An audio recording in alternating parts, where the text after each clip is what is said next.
Hola, buenas tardes. Mi nombre es Marisa Elena Conde. Yo soy Andrea Roca. Mi nombre es Nancy Morales, buenas tardes. Y nosotros hoy venimos a hablar con ustedes sobre la ABJ, la gamificación para una escuela 2020 renovada. Bueno, y ahí. Como nos presentaba Marisa, esto se trata del juego. ABJ es aprendizaje basado en juegos, y la gamificación, que también va a ser otro de los conceptos, ideas que vamos a tratar en la presentación. El juego como una actividad aglutinante, incorporadora y nucleadora tanto de docentes como de padres y como los niños adolescentes a quienes está destinada esta propuesta, que en principio planteamos para las aulas, pero puede estar trabajada en cualquier contexto educativo o recreativo.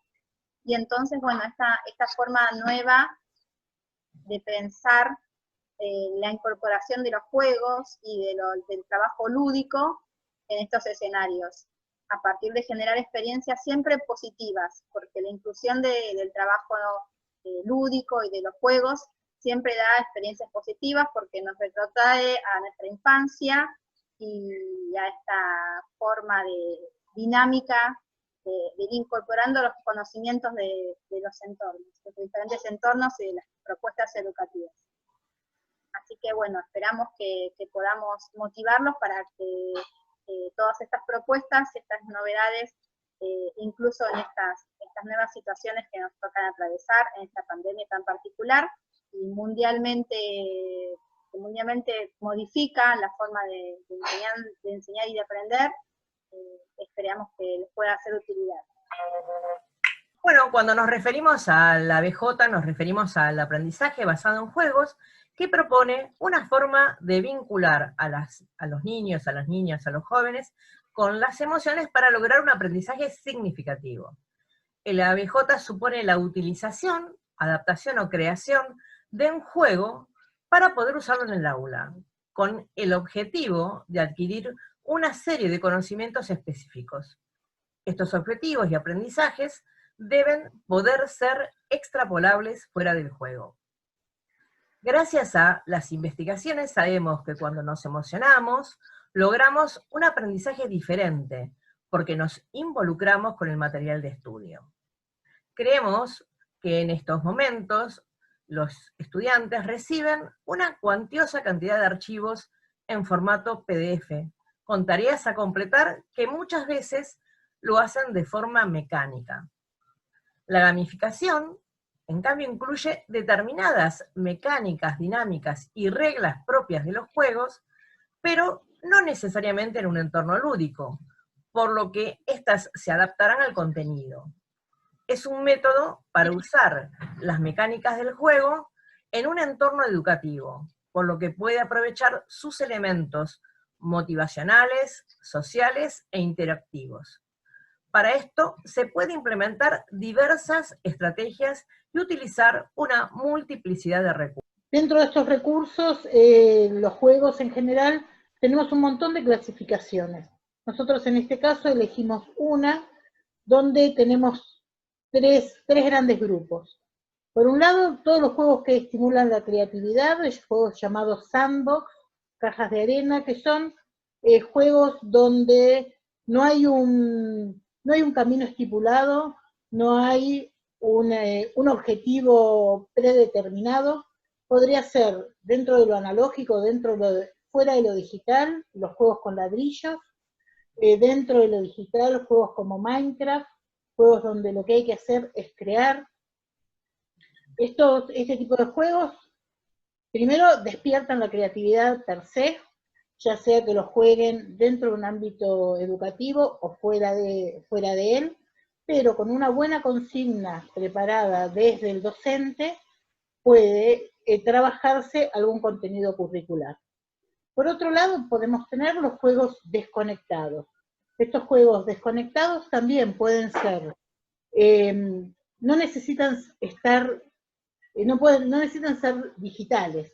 Pueden ser juegos como juegos de cartas, juegos que sean de tablero, todos juegos que trabajan con la lógica, permiten acercarse al pensamiento computacional y pueden ser utilizados dentro del aula para comenzar a trabajar algún diseño curricular desde la matemática, desde la programación o algún objetivo que no tiene por qué ser desde una materia exacta. Se puede trabajar en forma transversal con las otras materias.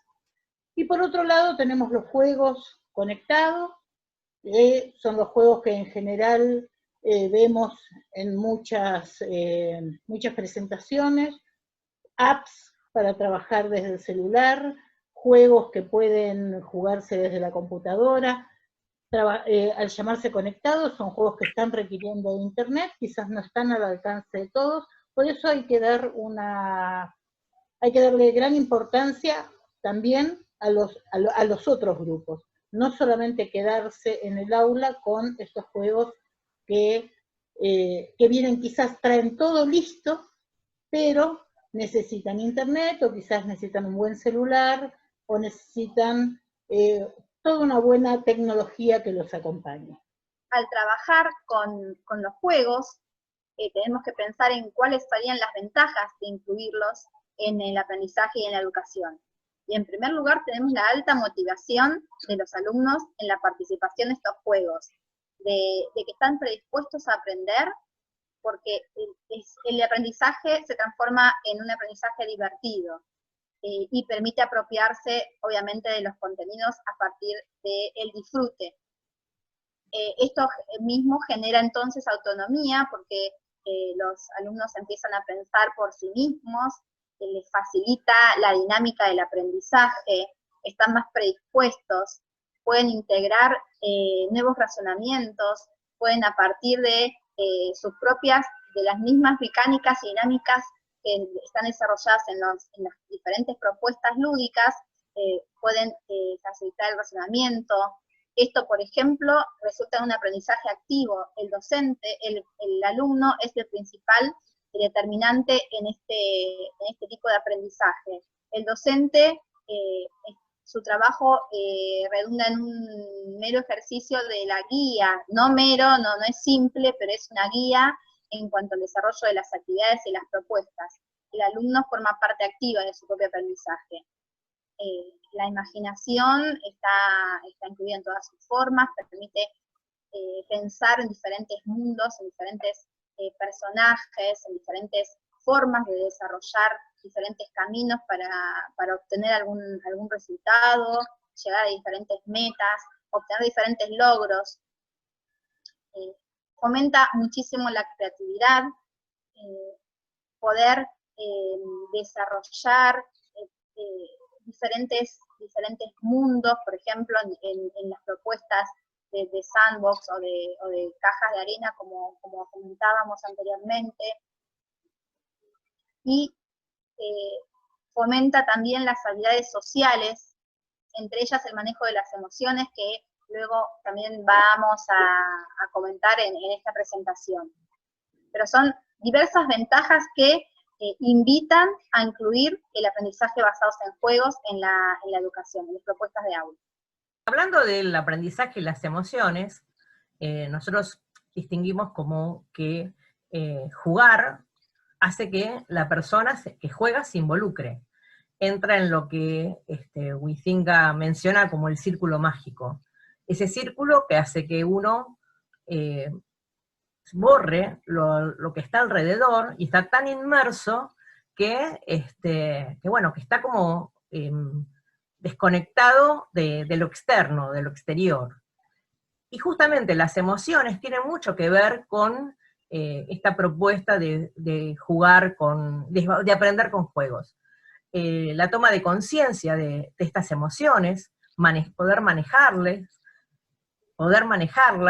la empatía, una cuestión que tiene que ver con la conciencia social, con ser optimista, con la toma de decisiones responsables, porque uno está hablando de una multiplicidad de posibilidades de juego, ¿no? No es solamente el juego de la oca, o por ahí juegos que son más conocidos. En el mundo de los juegos hay muchísimas posibilidades y muchas variables para poder trabajar.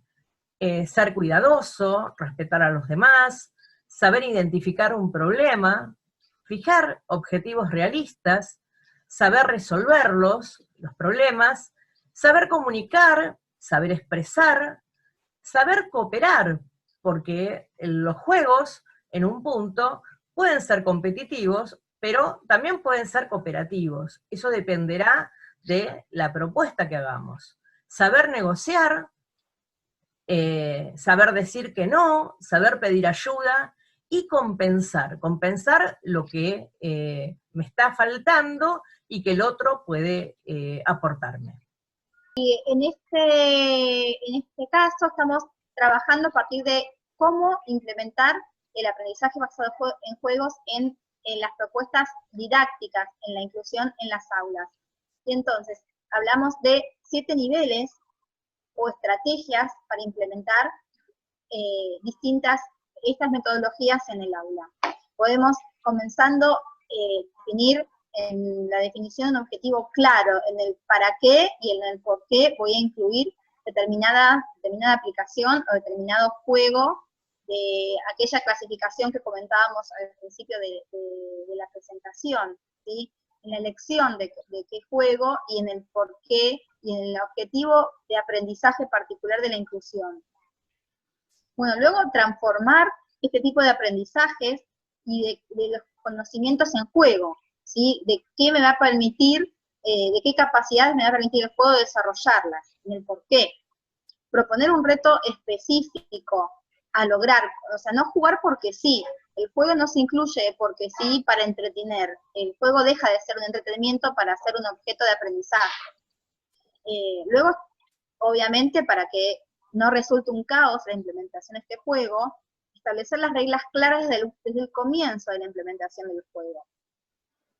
Y teniendo en cuenta las mecánicas de los juegos, crear un sistema de recompensas, un sistema de logros, un sistema de, por ejemplo, de medallas o de niveles a superar, de distintas opciones, para que los alumnos puedan obtenerlas y lograr un éxito en este juego.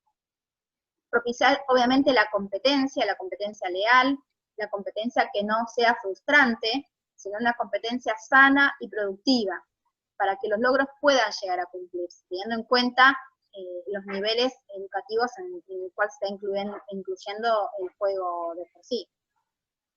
Y obviamente trabajar con diferentes niveles de dificultad, teniendo en cuenta, nuevamente repetimos, el nivel al cual estamos apuntando. Y luego, para finalizar, cuando terminamos la inclusión y el trabajo con este juego específico, realizar una recuperación de la inclusión del juego y pensar y reflexionar sobre qué aprendizaje nos deja el haber trabajado con este juego. ¿Qué aprendimos a partir de incorporar el juego en el aula? Esas serían las preguntas, y en realidad sería un ciclo, ¿sí? Empiezo aplicando el juego, y no sería jugar por jugar, nuevamente repetimos, sino sería un jugar para aprender. Y dentro de los juegos, y algo que nombró por ahí Marisa, que tiene que ver con la cooperación, hay muchos, así como hay muchos que son individuales y que fomentan quizás una competencia, como dijo Nan, una competencia sana, muchos de los juegos son cooperativos, y en el momento en que generamos los grupos de trabajo, los cuales van a trabajar en conjunto para llegar al objetivo, tenemos que poder identificar cuáles van a ser los roles que va a cumplir cada uno de los estudiantes. Muchas veces ellos se sienten más cómodos en algún rol, y está bueno que cuando empiecen el juego, los primeros juegos los hagan en el rol que mejor se manejan, ¿no? Hay algunas de las teorías que trabajan con estos 4 roles que vemos acá: el constructor, que si estamos trabajando, por ejemplo, con ladrillos, ¿no? Como con juegos de construcción, bueno, hay alguien que va a ser el que se va a ocupar de armar. Después está el organizador, siempre hay alguien que lo que hace es, dice, bueno, hagamos esto, hagamos acá, agarra agarra todo el kit, todas las partes del juego y las tiene siempre ordenadas, y también es el que, cuando finaliza el juego, es el que va a guiar para el orden posterior al juego, si es un juego manual, estamos hablando, por ejemplo, de con ladrillos, con algo tipo, sí, no quiero decir nombres, algo tipo de construcción. Si estamos trabajando con robótica educativa, podría haber alguien que sea el programador, y si siempre hay algo que está faltando, algo que hay que investigar, y también hay que documentar. Entonces tenemos el rol de investigador, que puede ser quien haga algún tipo de búsqueda de algo que falta, y también que sea el que documente. Entonces, el docente, ¿cuál va a ser el rol del docente cuando los jóvenes empiecen a jugar, estén inmersos en el juego con esa meta ya identificada? Bueno, el docente va a ser el que va a fijarse que no haya distracciones, los va a ayudar a que observen, los va a estar motivando permanentemente, va a ser el guía que va a fijarse que no se muevan del objetivo final. Y además, como dijo Nan, va a ser el que recupere luego de toda la actividad toda la parte de reflexión y el que aprendimos. Bueno, y en esta propuesta del juego, una posibilidad es esto, jugar con juegos, como mencionamos, y otra cosa es gamificar, ¿no? Cuestiones o actividades que a lo mejor no son un juego, transformarlas en un juego. Entonces, hoy por hoy, con esta situación en la que vivimos, existen muchísimas posibilidades. En realidad nosotros le acercamos un listado de museos a los que se puede ingresar y recorrer de forma virtual. Entonces, esa también podría ser una actividad muy rica, porque de acuerdo al contenido curricular, uno podría estar proponiendo la visita de determinado museo. Yo les cuento que tuvimos una experiencia hace unos años armando excursiones virtuales en las cuales se les iba indicando a estudiantes el ingresar a diferentes museos. Entonces, recorríamos un museo, buscábamos, pero siempre, digamos, planificado con un contenido curricular. Estamos hablando de que el juego, además que el docente tiene que jugarlo previamente, no es una actividad que llevo un juego, lo pongo en el aula y a ver, después veo qué aprendieron, sino que, al contrario, tiene que ser algo ya planificado, como estuvimos mencionando, con respecto a objetivos y demás. Entonces, estas propuestas, no solamente esta visita a los museos, puede ser una actividad que el docente proponga para realizarlo con la familia alrededor, ¿no? Aparte, son sitios que a lo mejor no hay posibilidades de concurrir. Entonces, es una oportunidad para aprovechar esta liberación de los contenidos de los museos y, bueno, y encontrar una forma de utilizarlos. Sí, Marisa, y volviendo a esto que dijiste con el tema de la familia, volvemos a uno de nuestros primeros slides, donde Nancy hablaba del juego educativo como aglutinante, ¿no? De familia, escuela, todo en uno. Bien. Bueno, estamos llegando al final de la presentación.